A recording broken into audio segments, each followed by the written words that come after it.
Everyone, welcome to Raj economics and commerce classes. मैं हूं नीरज कुमार और चलिए आज डिस्कस करने वाले हैं इकोनॉमिक्स एमसीक्यू सीरीज का डे नंबर 27, है ना।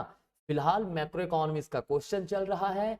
आप लोग को पता होगा 100 क्वेश्चन मैंने माइक्रो का अपलोड कर दिया है, इसके बाद मैक्रो चल रहा है। ठीक है, मुझे उम्मीद है ये सीरीज के हर एक क्वेश्चन को आप 1 बाय 1 देखते होंगे, क्योंकि अगर आप देख रहे हैं तो आपको ये जो क्वेश्चंस हैं वो काफी ज्यादा मदद करने वाला है किसी भी कॉम्पिटिटिव एग्जाम्स में। ठीक है, चलिए देर ना करते हुए डायरेक्टली हम लोग शुरू करते हैं आज का क्वेश्चन से। ठीक है, तो क्वेश्चन नंबर 181 हमारे पास है। कहता है the perfectly elastic part of liquidity preference curve is known as. जो हमारा ये लिक्विडिटी ट्रैप का कर्व होता है, ऐसे बनता है, लिक्विडिटी प्रेफरेंस का कर्व है ना। ये जो एरिया है ये परफेक्टली इलास्टिक वाला एरिया है। ठीक है, इस एरिया को क्या कहते हैं? लिक्विडिटी प्रेफरेंस कर्व नहीं, ये तो पूरे कर्व को बोलते हैं हम लोग लिक्विडिटी प्रेफरेंस कर्व। यहां सिर्फ पूछा कौन सा परफेक्टली इलास्टिक वाला एरिया, यहां से यहां तक वाले एरिया के बारे में पूछा है। लिक्विडिटी ट्रैप, बिल्कुल लिक्विडिटी ट्रैप बोलते हैं। ठीक है, ये एक minimum level of rate of interest होता है जिस पर डिमांड फॉर मनी जो है वो क्या होगा, इनफाइनाइट हो जाता है। ठीक है, चलिए इसमें कोई दिक्कत नहीं। क्वेश्चन नंबर 182 है the classical range of LM curve is. देखिए जो क्लासिकल इकोनॉमिस्ट हैं, ठीक है, उन्होंने जो रेंज दिया था एलएम कर्व का, याद रखिएगा ये हमारा जो एलएम कर्व का रेंज होता है ये कौन सा, केन्सियन रेंज है। फिर हमारा ये इंटरमीडिएट रेंज है और ये हमारा होता है क्लासिकल रेंज। कौन सा रेंज होता है? क्लासिकल रेंज, क्योंकि इधर रेट ऑफ इंटरेस्ट है, इधर क्वांटिटी ऑफ मनी है ना। ध्यान रखिएगा जो क्लासिकल इकोनॉमिस्ट थे वो बिलीव करते थे कि रेट ऑफ इंटरेस्ट के साथ मनी का कोई रिलेशन नहीं होता है। ठीक है, क्योंकि क्लासिकल इकोनॉमिस्ट सिर्फ और सिर्फ ट्रांजैक्शन के पर्पज से मनी डिमांड का उल्लेख करते हैं। ठीक है, उनका कहना है कि जब इनकम बढ़ता है, ठीक है, तो इनकम बढ़ने के साथ साथ लोग मनी का डिमांड बढ़ाते हैं ताकि ट्रांजेक्शन कर सकें। ठीक है ना, तो इसीलिए एलएम कर्व जो है ये हमारा हो जाता है वर्टिकल। किस एरिया में? ये हमारा क्लासिकल रेंज वाले एरिया में। ठीक है, तो आंसर क्या होगा? वर्टिकल शेप का होता है। ठीक है ना, चलिए नेक्स्ट कहता है as per the classical economy the LM curve is vertical. अभी मैंने बताया एलएम को वर्टिकल होता है क्लासिकल रेंज में, क्लासिकल इकोनॉमिक्स के accordingly. What is the reason behind the vertical LM curve? Reason क्या होता है? मैंने अभी वो भी डिस्कस किया है। क्या? Money is primarily demanded for transaction purpose. हाँ, क्लासिकल का मानना ये था कि मनी को जो डिमांड करते हैं वो प्राइमरली ट्रांजेक्शन पर्पस से करते हैं। Demand for money interest in elastic, बिल्कुल अभी कहा ना कि इंटरेस्ट के साथ लेना देना नहीं है, इंटरेस्ट कुछ भी हो सकता है, डिमांड फॉर मनी जो है वो हमारा फिक्स रहेगा। ठीक है, तो बोथ ए एंड बी हमारा करेक्ट आंसर होगा। क्लियर है? नेक्स्ट है the new Keynesian model assume perfect competition. ने ये क्लासिकल इकोनॉमिक्स का अजम्पशंस था। ठीक है, जिसको न्यू क्लासिकल ने भी कहा है ना, बट न्यू केन्सियन मॉडल ने बेसिकली मान के चला there is imperfect competition in the market. ठीक है ना, तो अगर अब बच्चे बहुत कहेंगे कि सर ओलिगोपोली भी तो ऑप्शन है, वो भी तो मोनोपोली इम्परफेक्ट कंपटीशन का ही पार्ट है। देखिए उन्होंने इम्परफेक्ट कंपटीशन टर्म जो वो बेसिकली यूज किया था, तो हमें बेस्ट आंसर वही चूज करना है। ठीक है, अपूर्ण प्रतियोगिता का बाजार।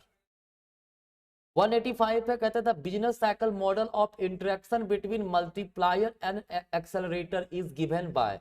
देखिए जो मल्टीप्लायर और एक्सेलरेटर मॉडल है ना, सर्वप्रथम जो इन्होंने इंटरेक्शन बताया था वो सैमुअल्सन ने दिया था। इनका कहना ऑटोनॉमस इन्वेस्टमेंट जब होता है तो इसके कारण मल्टीप्लायर वर्क करता है और इनकम कई टाइम्स बढ़ जाते हैं। फिर इनकम बढ़ने के कारण क्या होता है ना, इन्वेस्टमेंट जो है वो इंड्यूस्ड इन्वेस्टमेंट वो बढ़ जाता है। ठीक है, तो यहाँ पे काम मल्टीप्लायर और एक्सेलरेटर दोनों करता है। सैमुअल्सन के बाद के इकोनॉमिस्ट ने भी इसको यूज में लिया अपने थ्योरी में। ठीक है, but according to the option Samuelson हमारा करेक्ट आंसर है।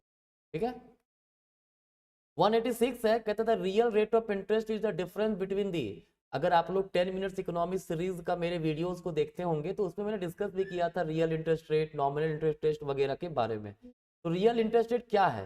कहता है रियल इंटरेस्ट रेट जो हमारा होता है, ठीक है, रियल इंटरेस्ट रेट वो क्या होता है?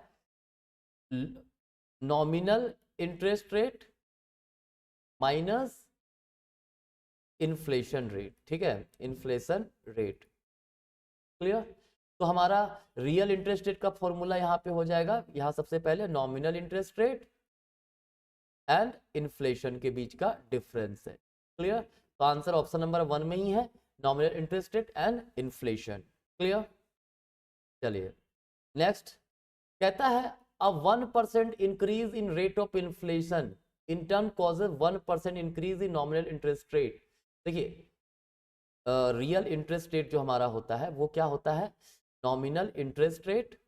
अगर हम लोग ऐसे इसको लिखें, नॉमिनल इंटरेस्ट रेट का फॉर्मूला अगर उल्टा करके लिख दें, नॉमिनल इंटरेस्ट रेट ये होता है real interest rate plus inflation, है ना। तो जब इन्फ्लेशन में 1% का इंक्रीमेंट आएगा तो नॉमिनल इंटरेस्ट भी 1% बढ़ेगा, बिल्कुल सही है।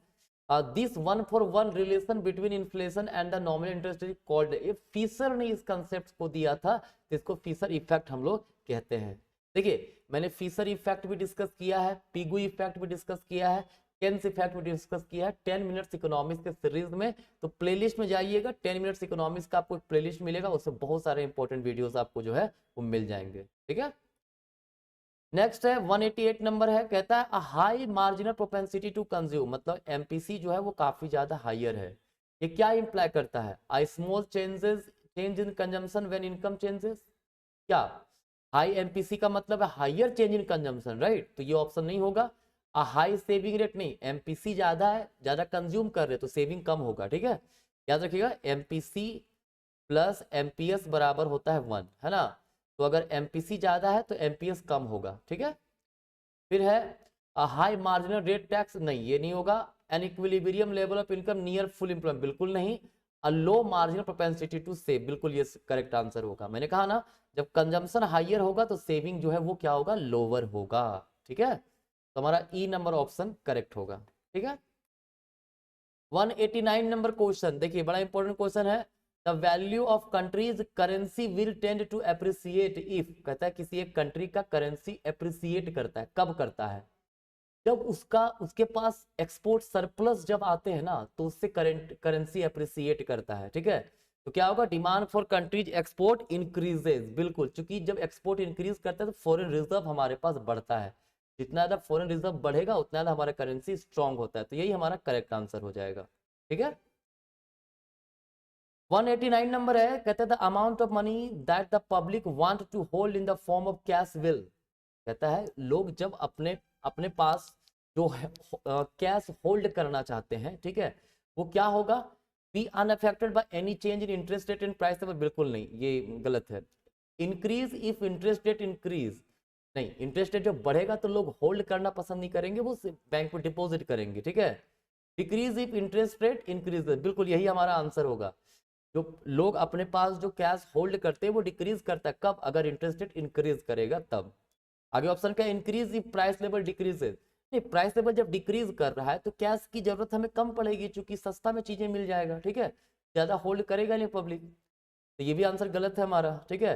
Decrease if price level remain constant, नहीं, तो ये भी नहीं होगा। हमारा आंसर यहाँ पे क्या होगा, हमारा आंसर होगा ऑप्शन नंबर सी, कि जो कैश होल्ड कर रहा है वो डिक्रीज करेगा व्हेन इंटरेस्ट रेट इंक्रीज करता है, ठीक है ना, यहाँ तो कोई समस्या नहीं है। हाँ, तो ये हमारा आज का क्वेश्चंस था, ठीक है। बाकी मैं वीडियो बंद करूं, खत्म करूं उसके पहले एक इन्फॉर्मेशन, अगर आप इकोनॉमिक्स के स्टूडेंट हैं, ठीक है, और आपको किसी सब्जेक्ट में समस्या हो रही है तो इस नंबर पे व्हाट्सअप या कॉल कीजिए।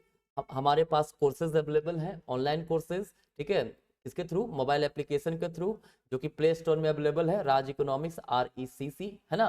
बाकी अगर आप रांची से हैं, रांची झारखंड से हैं, तो हमारा ऑफलाइन सेंटर यहाँ पे है, कहाँ पे, रांची झारखंड में, तो आप हमारे ऑफलाइन सेंटर में आ सकते हैं और क्लासेस कर सकते हैं, ठीक है। चलिए, धन्यवाद।